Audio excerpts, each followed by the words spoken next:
Why is business such a snowflake?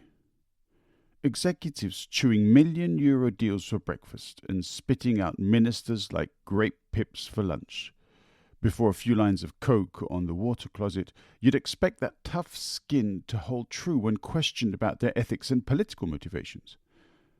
No, they fall apart. They don't like it. Politics has nothing to do with business, they declare. Oh, really? Business is about professionalism and politics is the game of personal opinions and emotions and has no place in this office, they scream, going red, suppressing somehow an enormous urge to continue the rant by thinking of the next product they're going to buy, made presumably from the components mined by children the age of 7. He can be emotional, but not the people who disagree with him. That is the kind of professionalism he likes. In this episode, inspired by a post I saw on LinkedIn by Judith S., shout out to Judith, Esheru and I talk about exactly how close business and politics really are, and indeed have always been. The two are inseparable because politicians need money to make the country work. The question is usually where to get the money from. Taxing poor people is easy as they don't usually have any means of response. They can't afford proper legal representation and unions have been battered down as far as is possible. On top of that, protesting is difficult to organise. Taxing the rich won't work because rich business people funded their election campaigns, and so we can't have that. In recent days, Republican senators have stated publicly that they are afraid to speak against the president because there are consequences to speaking out. Can someone just hold that thought a moment and consider the depth of that statement? Thanks again to my good friend and political activist Esheru for your time. It's always a pleasure and always insightful to speak with you. TwoandaMic, no longer clocking out. Rise up.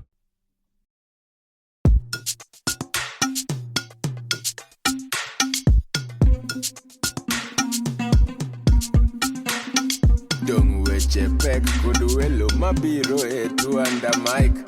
Dong parodit kod jok mawuoye TwoandaMic. Seche tin sud buta wawinji e TwoandaMic. Wala wachokre, wabed piny, bi wawinje, ero chako, dongo mit ndi, podcast makende. I'm joined once again by my good friend and activist, Esheru. Esheru, how's it going? Good morning. Love to see you, Zach. I'm good. I'm really good. Thanks for having me once again. Yeah. I was kind of looking at our previous podcast, and it's been a long time since we actually recorded one. But just so that people know, we actually stay in touch pretty regularly. And your political output is not limited to this podcast, and you are extremely active on other platforms, and we'll put in some of your links so that people can follow you there as well. But it has been a long time since we've spoken about these things. Absolutely, and like you say, yeah, we have been in touch. I mean, we have even met in London, but yeah, it has been some time since we've had this discussion, even though it's at the forefront of our mind. But life gets in the way, hey. Definitely does, and also, yeah, the capacity that you and I have for being active is never limited to these discussions. So we're going to talk about some of the things that you've posted today. And this morning I was looking through my LinkedIn, and I have to say I was kind of inspired a little bit by a lady called Judith on LinkedIn, and the main point that she made was, don't expect me to stay silent just so you can stay comfortable. All right. And the first paragraph of a post was this, if you just allow me the moment. It's remarkable how some people seem more concerned about how a platform is used than about a 24/7 live streamed genocide. Even more remarkable is that they choose to publicly police others for using their voice here instead of showing any concern for the thousands of professionals from Gaza who were on this platform but could no longer log in because they've been murdered, starved, or buried under rubble along with their families. What are your immediate thoughts to that? Well, the first line of that paragraph resonates with me because it's something I often spoke about when I was on X, formerly Twitter, when people came at me for putting up content that they didn't agree with. I used to say that I'm not here to manage your feelings. I'm not here to make you feel comfortable. These are the facts. Manage your own feelings. And as you say, when you look at LinkedIn, it's a platform for business. A lot of people are upset about it being used to push certain content, but let's remember that a lot of business is still doing business with brutal regimes around the world. So you can't really separate the two. If we're going to use this platform to be pushing certain business, then maybe we should be highlighting some of the wrongs, that some of these companies are doing, or at least some of the injustices that we witness around the world. For sure. Yeah, absolutely. And some of the points which come to mind as well is recently it's been brought to the fore the role that Microsoft has played in what's been going on in Gaza. If I'm not mistaken, Ibtihal Abu Sad, who made comments about what Microsoft was doing on their 50th anniversary event, was fired, and another protester, Vania Agrawal, was also fired for interrupting some of the senior people at Microsoft. So, and Microsoft has sold products which have been used, unfortunately, in very tragic ways in Gaza. So therefore, surely there's a legitimate reason for people highlighting these issues on business platforms. Absolutely. But, what I've learned is certainly in these last couple of years, people do not like a mirror being held up to show them who they are. This is what they don't like. And these are large organizations, okay? People like the people that run these corporations probably won't get touched. A lot of these people, we don't even know many of who these people are. But I think everyday people kind of feel somewhat partly responsible because they're thinking, well, I'm not doing anything to help the cause. And in some way, deep down, they know what is being done is right. But because they have no way of dealing with it, they push back. Do you understand me? Absolutely. And also, it's that having that mirror held up, people can't take that. And let's remember, we live in a world where everything that the people who run this part of the world has done is correct, it's fair, it's just. There's always been a good intent behind it, in air quotes for those that can't see. And now the tables turned. The internet, social media has allowed those of us who have been voiceless, those of us who have not been able to, that has had little power in politics, it's given us a platform to be able to tell you the rest of the world how we view the world, how we experience the world. And all of a sudden the world is like, whoa, this is too much for us, I can't deal with it. So of course you get the backlash, or people don't think it's a good thing, it's a good idea. Well, it's not a good idea for us to remain quiet either. We've been quiet for too long. What's happening in Gaza has been going on since 1948, if memory serves correctly, started by the British. Once again, wherever we go in this world, wherever there is turmoil, the British are at the start of it. And we don't talk about that. It's literally, they've expunged that part of history. It's October the 7th. It started way before then. We never spoke about it. Let's talk about it. Yeah, indeed. And the British and their, shall we say, competition with the French, unfortunately shaped the way that the Middle East is today. And I mean, the British influence there goes back a lot further. I mean, the Dutch are also involved in some of those areas, many European powers, unfortunately.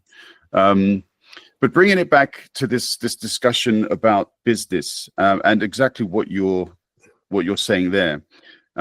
It's another form of keeping the protests or the demonstrations or the political activists silent by limiting the type of topics that we can talk about on a business platform. Essentially tells people that you don't have a place here. But when we look at some of these businesses which have been conducted over the last, and we're going to talk about it a little bit more, but as we mentioned it before, the slave trade quite clearly a business term. Yeah. The East India Company and what they went out there to achieve. The Nazis in their concentration camps essentially using the Jewish people there to man their factories. Yeah. And when they were no longer useful to them, exterminated in the most horrific ways. And we could also extend that to the US incarceration system, which is essentially being used to provide them with extremely cheap labor too. Exactly. I think what people need to realize is the way that things are being spun, it's being spun as if it's all new. But those who have been paying attention know that this is just a continuation of what has gone before. As you say, they used exploitative methods for the slave trade. They've been exploiting people. They've used prison labor to exploit, the cheapest possible source, of course, maximum profits. This is how it's always been done. When we see what's happening in Israel, it isn't anything new. How do you think the British established Australia and New Zealand? How did it go on in India? They slaughtered, from the book that I've read called Exterminate All Them Brutes by Sven Lindqvist. I believe you're going to put that in the link below.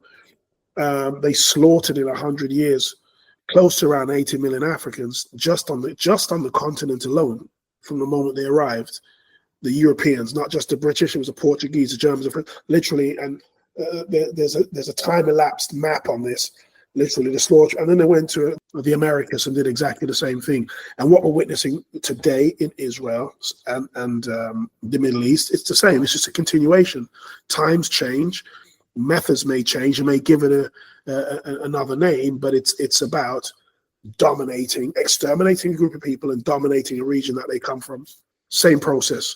Yeah, indeed. And the thing is that people just, for some reason, believe this is a question of good versus evil. The good is always the side where you are, of course. But what people fail to see is actually the reason why most of these wars are fought is to, in some way, gain possession of natural resources. And natural resources is a business issue. Absolutely. If not natural resources, it's to a geographical region or location. But yeah, it's a business. This is what it comes down to and nothing else. One thing with the West is this. It has to have a monetary value attached, okay, to absolutely everything that it does. And I'm reading this really good book right about now called The Dark Laboratory by Leigh Goffe. On Columbus, the Caribbean, and the origins of the climate crisis. Let me start at the beginning. She's sat in a classroom. She studied quite high up. I urge anybody listening to this to read the book. So she studied quite high up at Harvard or one of these top institutions. And the guest speaker comes in and takes a couple of lectures, and it's Tony Blair. Tony Blair asks a question, when did globalization start? And the usual answers came back after people threw their hands up, the 1950s and 1960s. And she says, well, surely it started in the 1600s with the enslavement of my people. Class went quiet, teacher moved on. And what she goes on to say in this book is that Western societies have never ever respected environments. They've never respected the culture and of indigenous people. Everything that they see has to be plundered and a monetary value attached to it, and how much they can get from it and how much money they can make from it. And once they've consumed this, or technology's moved on, they move on to the next thing. Just like slavery. People will tell you that the British ended slavery out of the goodness of their heart. No, it was a combination of two things. First of all, they couldn't handle the slaves after a while. The slaves became stronger and they fought back many times, and the British lost in many battles. But automation was the next thing. It no longer became profitable. And the entire time that they were working out the slave owners' compensation pay, discussions were being spoken about new technology that was coming about where that money could be invested into. So it wasn't just about, ending slavery and the slaves disappearing into society and you getting paid. That money was then invested for future generations. So there's always a monetary value attached to the exploitation that they can manufacture for themselves. And we're witnessing it here today in where, how we're living today. I mean, people are working for peanuts. The exploitation continues, just in a more civil way. Yeah, indeed. And it's also quite interesting with regards to what Trump is talking about with regards to his tariffs. I would love it if, I don't know, 100 million Americans started screwing together Apple iPhones. Because and this isn't my intelligence, as a lot of people online have observed, watch the price of iPhones jump to, $4, $5, $10, $20,000 easily. I listened to a guy called Victor Gao, Chinese, and he was being interviewed on Channel 4. And the broadcaster, I can't remember her name escapes me. She says to him, he says that Americans should understand who China are. And he says, we don't care. She says, yeah, but America's 50% of the Chinese, she has this, she still thinks that the universe is centered around America and Europeanness. But America's 15% of your trade. He says, we've been around for 5,000 years, a lot longer than America's existed. And we've done all right. And we've done pretty well now. So we don't care about America. Let them continue. And I love the delivery on that. We've been here for 5,000 years. How long has America been around? 200 plus years? Or whatever, 400 years? Not very long. No, absolutely not. I have to say, I find that very enlightening. I enjoyed the clip that you sent me.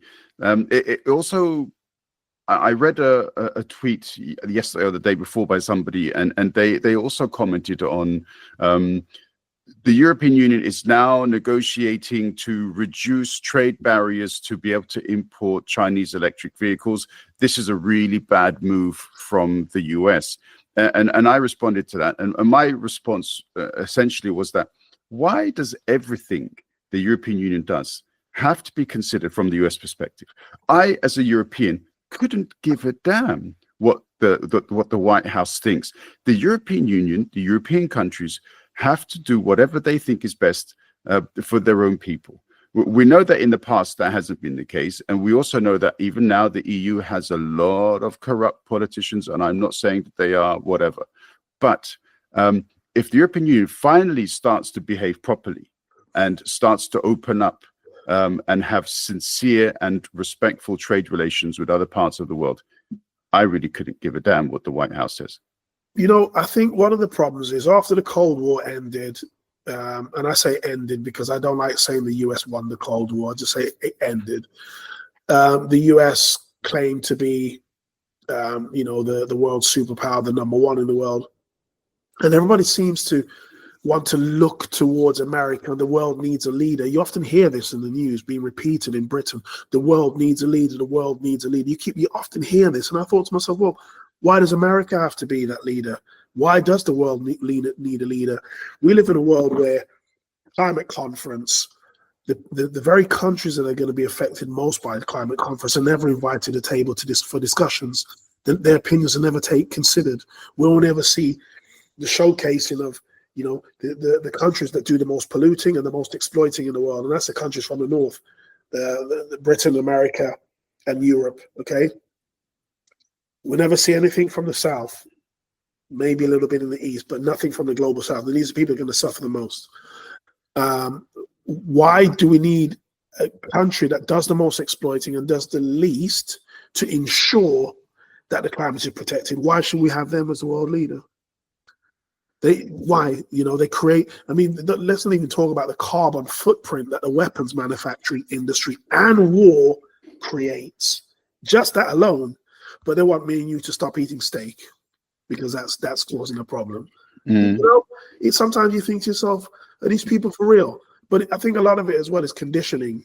They like to condition people, and this is why you keep hearing them say the world needs a leader. I've heard so many journalists and broadcasters say the same thing. The world needs a leader. We look to America as the world leader. Why? I don't see America as a leader. I don't see them as a leader. I don't see it as the US. I've got to get this right. My friends in South America keep telling me it's the US. America is all of it. So I must remember, I don't look at the US as a world leader. I don't. Yeah, I agree. Just on the one point, I think it's always good to eat less steak, purely because of the way that the actual industry is unfortunately managed. But I agree. And also an observation, because you said before that a little bit is in the East. India and China do have substantial carbon footprints. A lot of people don't realize though that that's because Europe and the USA has exported its carbon consumption to these nations. So there is a lot of unfortunately CO2 production in those countries, but there's a substantial reason why that is heavily influenced by business as well. Absolutely, but I think the point I was making, I should have made myself clear. I was trying to say that the people who are those who are being left out of the discussion are those countries who are being affected the most. Let's hear what they have to say. Maybe they have. When I look at what's going on online, sometimes you see some of the most amazing things happening in parts of South America and Africa, and you think, why is at least this person, a trillionaire, doing? Why isn't this person's product and idea? Why is it not the forefront? And you think about all these other people out there in this part of the world that's doing the same thing.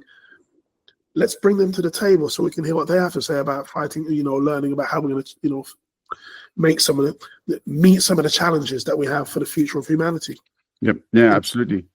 Instead of excluding them from the discussions. Yep. Now, I do remember just one example. I remember reading an article about a young man who had used waste, essentially, that had been either exported to his nation or that he had found on the beach. But basically, he started building renewable energy facilities that people can put on their roofs, yes, which they can use to charge batteries, so that they could have light and power in his very, very poor village. And just fantastic innovation. There was that's one, and I've seen one where there's a lady, I'm not sure which part of West or East Africa, she was using waste plastic materials to make bricks, and they were molding in a machine, and these bricks then would be able to be used to build, whatever. And the way that she was treating the bricks, they were being treated in such a way that they couldn't burn, so there wasn't a fire risk. And I thought, same thing to myself, look at this, so brilliant. Why aren't these ideas being adopted? But again, we live in a world where it's only discovered when a white person does it, and that's how it is. Just how the world is. Yeah. Unfortunately, there is far too much truth to that very simple statement. And that's no disrespect to my white listeners. I'm just saying this is how the world has been formed. I'm just speaking honestly. Yeah. Which does actually bring us back to one of the original points behind why we were having this discussion in the first place. So we've established a business perspective, and we've established that there is a very definite link between business and political motivations, business and political intentions, and strategies. Now, you are currently doing a 5-part post series on Substack, and I'm going to put a link to your account, obviously, in the podcast notes. So far, you've produced 2 of the 5. So the third one, I think you said, is going to come out on Monday, so people should look out for that. The first one, if you could just give a kind of a quick synopsis of the 2. So the first one is called The Womb of Exploitation. That is correct. The Womb of Exploitation. What motivated me to write this is I was sat here thinking about generational trauma that people suffer that you never deal with. Some of it you do, but not all. And it was off the back of that TV series that came off Netflix called Adolescence, and the incel culture and toxic masculinity and stuff like that. And John Amici, the former basketball and NBA player and now motivational speaker, said something which resonated with me. And he said it's interesting how society, and quite rightly so, is interested in what's affecting white working class boys, and there's a need to understand, but they don't seem to apply the same energy to want to understand what's happening with black working class boys or working class boys of color. It's easy to criminalize them and push it to one side, but try to understand what's happening with white working class boys. So it got me thinking about black women, and the common trope of all black women, the one common trope everybody will recognize this, is that they're angry black women. Whenever a black woman is passionate, she's angry. But nobody ever takes the time to understand how 300 years of forced labor, brutality at a scale that you can't even begin to imagine, has had an effect on the people. We carry generational trauma. I heard a lot of women I've spoken to speak about this. And one of the things I wanted to talk about and what motivated me to write this piece was the generational trauma that's suffered by Black women. The plantations were known as slaughterhouses in the Caribbean. They were very brutal places in both the Caribbean and the US. Unspeakable horrors you can't even begin to imagine. And women and girls were raped repeatedly by those that owned them, by the men that worked, like, you know, the slave handlers that worked for the owners. Women were just taken and raped. They were bred like cattle, babies ripped out of their arms and then given to somebody. They were seen as an animal to be bred. It was a cash, sorry, excuse the phrase here, a cash cow, if you will. They were a reproductive unit. The more babies they had, the more money the master could make from that. And nobody ever. Now imagine you're in a situation where that's happening to you repeatedly. Then you're born, you know, then you have a child that's born into it and it happens to them. And if they manage to reach child rearing age, their child is born and it happens to them. And imagine that continues for generations. And then when slavery is over in 1833, and I say that with air quotes, that's the official date, but it lasted a lot longer, up until 1816, some in the British territories. But then you had 100+ years of subjugation. And then fast forward to now, instead of talking about the pain and the trauma that generations have suffered, we tell you to forget about it, happened a long time ago, or we tell you that you sold your own into slavery because we don't want to discuss it, or yeah, but this East African slavery was worse. We never want to talk about this. Can you imagine, you know, the need to never want to understand what these people have gone through? And to understand how people are today in the present, we have to look back at how they were in the past. And Britain does not want to acknowledge, and America, as we can see, is trying to expunge its past, banning African American history in some states. Some books are being banned. The expunging of, you know, people of color who are high achievers, Jackie Robinson being one of them, one of the first Black Major Baseball League players, and also a serviceman, the Tuskegee Airmen, etc.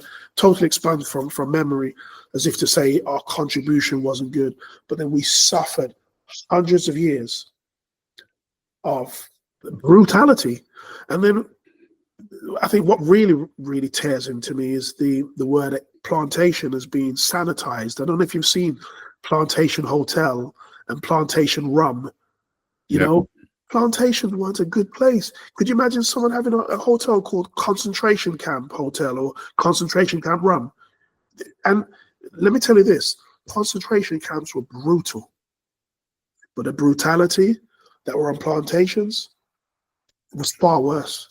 When you read some of the eyewitness accounts, there's one particular event where, I'm going to get graphic here, just a trigger warning for those listeners. There's an instance where, and again, this is in a journal, a slave that ran away was captured. And they caught the slave, and they tied the slave face down, star-shaped, spread apart. And they open, the man's describing this, the owner, they slice open the back and spread the skin apart and spread honey on it. This was after whipping. They cut the skin open, spread honey, and allowed the flies to land on this person and just leave the person there and left them there. And that was there. You know, and allowed animals to come and pick at them. And this was and that's just one instance. And again, graphic, and we don't talk about this. This happened, and we carry a lot of this trauma inside us. There's a doctor called Arlene Geronimus, and she wrote a book called Weathering. And she talks about how generational trauma has an effect. When you live in an unjust society, it has an effect on your bodies. And it causes problems for you later on, like, heart disease or blood pressure, or when you live in a society where you're constantly under attack, it has a problem. And she talks about generational trauma and how we carry it. And we've carried it for centuries. And she goes, we never talk about it. It's never discussed. It's just brushed off. Nobody let's give these people, let's allow them to go and see a psychologist now they've come out of slavery because it's been a tough time. We never got any of that. And we're still here. We're still fighting. But it's a part of history we have to discuss. And I feel the need now to talk about it more than ever, because I feel that the further we go, the more it's going to get airbrushed. I mean, you've seen the right wing have allowed this, you sold your own slaves they've allowed that one to take shape. And you even hear people like Suella Braverman and Kemi Badenoch repeat that trope to give it validation. But I won't allow it to rest. Yeah. And this is my reason for talking about it.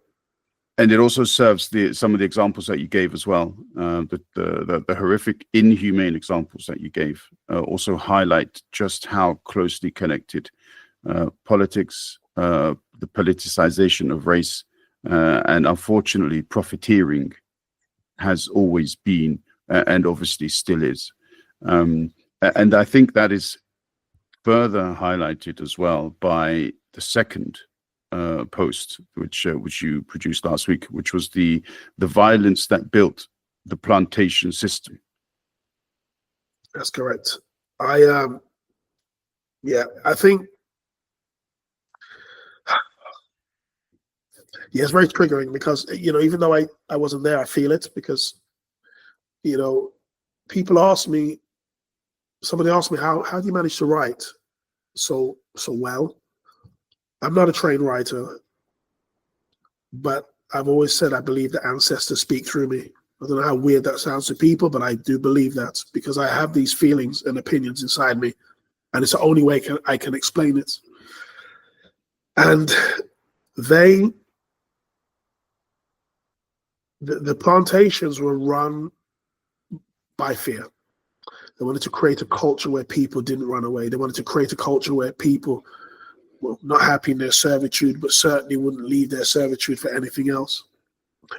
And the fear that gripped the plantations was the way that they treated the people who dared to look the owner in his eye, the master, or even didn't even pick enough cotton on that particular day or enough cane if we're in the Caribbean. And that a person would be made an example of. And it was this fear that kept the plantations going for the time that they did. Yeah, and you talk about also there were some horrific examples. We don't need to necessarily go into that at this stage, because I would really invite people to go and read the entire post, and also to stick with it and see what comes out next week as well. We cannot deny the relationship that exists between business and politics, unfortunately. To try to silence these voices that echo through the generations is simply an extension. And in some cases, I know that people have been brainwashed into thinking you have to separate politics from business. We always hear people say, oh, we don't talk about politics in our office because, it's uncomfortable and so on. Yeah, these are principles which have been more or less forced upon us in mild conversation, because really people don't want to face the issues that their companies have, the legacies of a lot of their companies. But unfortunately, by having this opinion, we are propagating white supremacy. Simple as that. Absolutely. I think, I think that's the problem. White supremacy is the problem. And, what people have to understand is white supremacy, it's an ideology. When we say white supremacy, we're not talking about white people, but we're talking about the idea of whiteness. The idea of whiteness being the greatest, unmatched. That's what we're talking about. We're talking about the idea that one group of people is far superior and better than all other group of peoples. And when you start stripping back the layers very slowly, what it reveals is that the world as we know it, the modern world, yes, we know it was created by Europeans, but the ideas and the ideas that they used to create the world, they didn't create themselves. They were ideas that were taken from elsewhere. This is the stuff that I'm getting to understand. And again, this isn't me saying this.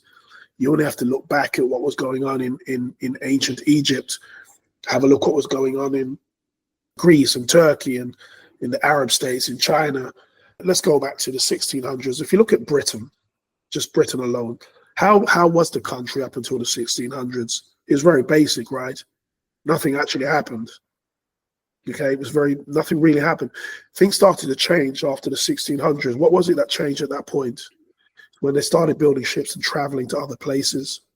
So the question that you have to ask yourself is, was it just they took a ship somewhere and came back and suddenly came up with all these ideas? Or did they actually see what was going on in these places and decided to adopt it themselves? Even the stars that we talk about, Galileo, and I believe the Greeks were mapping stars and the Egyptians were mapping stars thousands of years before Galileo got there. But again, the way the world works is only until the Europeans decide that they've, seen it, that it gets a name, and then they put a name to it, saying that that person invented it. In recent times, we've seen the discovery under the pyramids. I'm not sure if you've seen that. Have you seen these pylons that they found underneath? Have you seen this in recent? No. It's a very new discovery, very, very new discovery. So okay, you have to check this out, guys, if you're not seeing it. So this a few weeks back, they realized they use LiDAR, which is is it like a laser camera essentially? Yeah. Imaging. And what they found under the Great Pyramids are these pylons that go 2 kilometers down into the earth, 2 kilometers down. Wow. And they believed that these pylons were used to create energy. Right? Now, one of the things that we have been taught about Egypt is that the Egyptians were closer to whites, Arabs, than they were to sub-Saharan Africans. Do you remember I shared with you a link with that guy from Africa? Yeah. Who had the best minds about Egyptology in a room. Two black guys, and what the information that he presented said that the early Egyptians were sub-Saharan Africans. Yeah. Those in Egypt today can trace their lineage back to the Turks, the Greeks, and the Arabs. And even if you look at the map, the Europeans have redrawn the map of Africa. They've literally cut off North Africa, and they call it the Middle East now, because they are so hell-bent on separating the greatness of sub-Saharan Africa from the achievements in the world that they've gone to the lengths of redrawing the map and then renaming that part of Africa, the Middle East, and then telling you that the people that existed there when the pyramids built were the Arabs, Greeks and Turks, and that they're more akin to Europeans, Northern Europeans, than they are to Africans, when in actual fact, the people from Kush and Nubia, which were next to Egypt, they were the originally Egyptians, and they were the pharaohs of the time. But again, we're not getting this discussion because there's this need to keep the ingenuity of blackness out of anything that was great in the world. Yeah, and all of it comes down to, indeed, as you say, at some point, the insecurity of the elitist white supremacists of the time. And for some reason, generation after generation, this has become standard policy to push down any who are who don't perhaps pass that particular description characteristic. Yeah. And I still don't understand why it makes any sense why we continue with this facade, but there it is. Yeah, I have no idea. I think that they're so far down the rabbit hole now, so we have to continue. But I think that the world is one. There's a saying that I have, and it goes like this: that a lie needs to be massaged, right? It needs to be treated. It needs to be massaged and curated constantly. The truth only needs the light of day. And every day, what I'm learning is the truth is starting to appear now in all these areas. The more people that get involved in areas of research that were traditionally considered for one particular group of people, i.e. areas of research where it's always been dominated by whites, and I'm talking about history, medicine, etc. The more and more people of color get involved in these areas, the more we'll see of the stuff that has been held from us. And this is what we're getting to see when we read Angela Sarni, when we read people like David Olusoga, and when we read Akala's natives, Sven Lindqvist. And also women, of course, who only recently have been allowed to go to university, have been allowed to hold academic positions.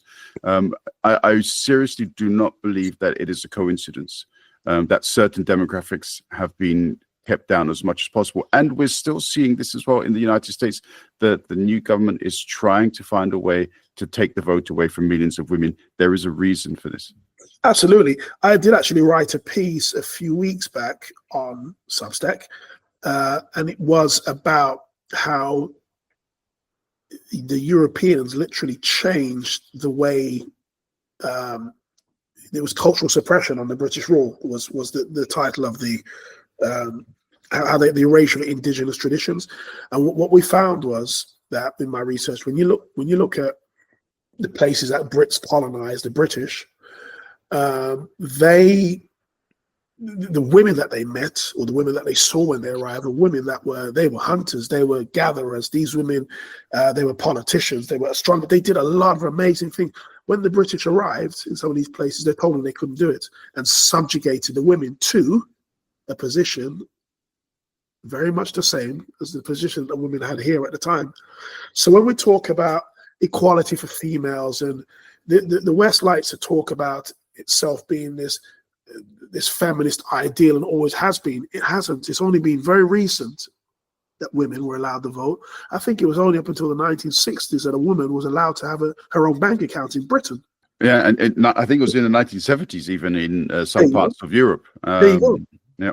There you go. So that tells you a lot, right? So when I tell you the bastions of feminism, and when I've traveled to West Africa, one of the things that really struck me was when they referred to the women as boss lady. That's how in Gambia, especially, this is how they refer to all the women, the wives, the sisters. Or you have to ask boss lady. So are you the boss? Yes.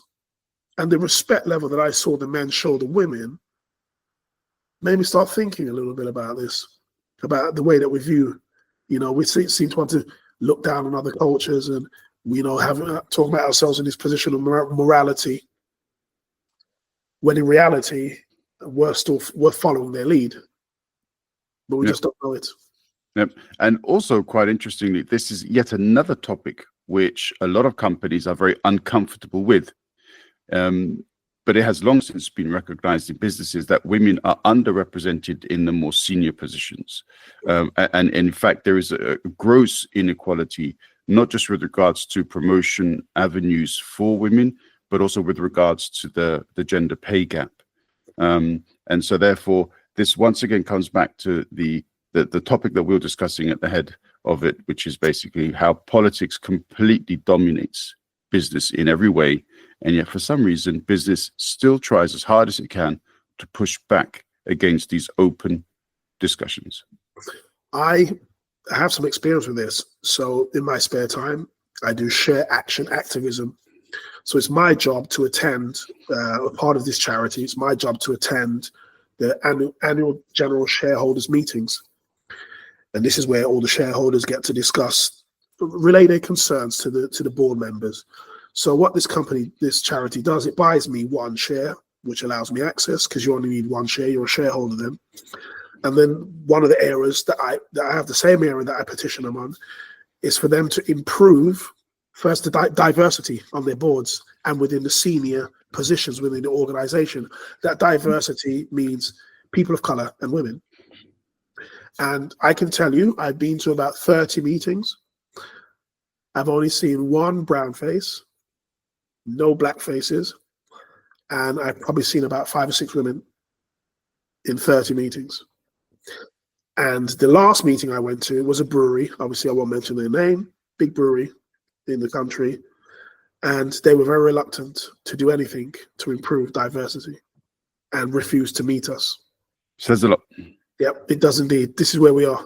This is where we are. And what really bothers me is the line that people always use, oh, the best person for the job. That's the line that I often get. But I always say to people that it isn't always the best person that's in the job. It isn't. Unfortunately, just because that person is there and dressed well, speaks well, and doing a good job doesn't mean that they're the best person for the job. If the best persons are not even being invited to an interview, how do we know that we've got the best pool of candidates in front of us if we're not looking at diversity? That a diverse company, studies have shown, I can't remember the exact figures, if it's 35% more profitable when you have a diverse board and diverse decision-making roles in an organization. And when people talk about activism, when people say, okay, what can I do? You can start talking about these topics at work. You can start bringing them up in team meetings. You can start elevating them to discussions within senior partners within the organization. By introducing these topics at work, we can finally start to put pressure on businesses to do the right thing. Sometimes, in some cases, it can be dangerous. But if you get support of enough people around you, it's manageable. That's correct. 100% correct. Activism it's where it's in your everyday life, right? You see something you don't like and you want to make a change. You turn to the person who's closest to you, who's in authority or in a position to at least help you facilitate that change. It's part of your everyday life. You say at work, in your life, or a local high street store, there may not be access for disabled. Petition. This is where your activism is. It's in your everyday life. Esheru, what can I say? We haven't done a podcast in a few weeks now, but yet you come up with a bang. A very emotional one today as well. People would not have noticed necessarily in the silences, but a lot of emotion as well. Thank you for talking about, when people talk about trying to avoid talking about uncomfortable things, when you talk about something which triggers this kind of transgenerational emotion, that's not comfortable. I really don't think people realize you don't want to sit there every day remembering over and over again everything that has happened to your ancestors. You'd really like to be in a situation where you could look beyond that, but they don't realize that you have been tasked to defend what your position is, because these kinds of inhuman cruelties are repeated on a daily basis.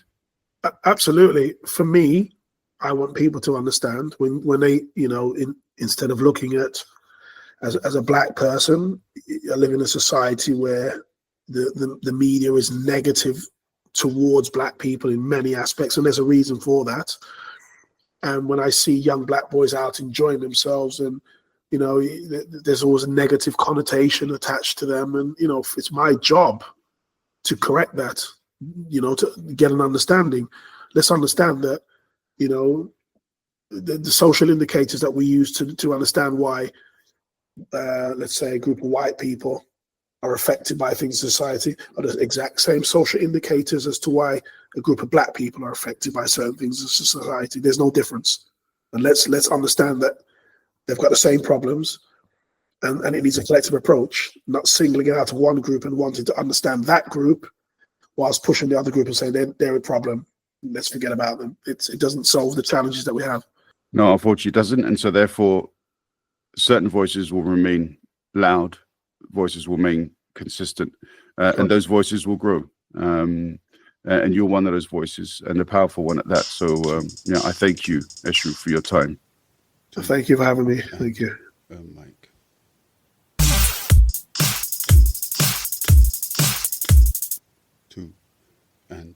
And Mike.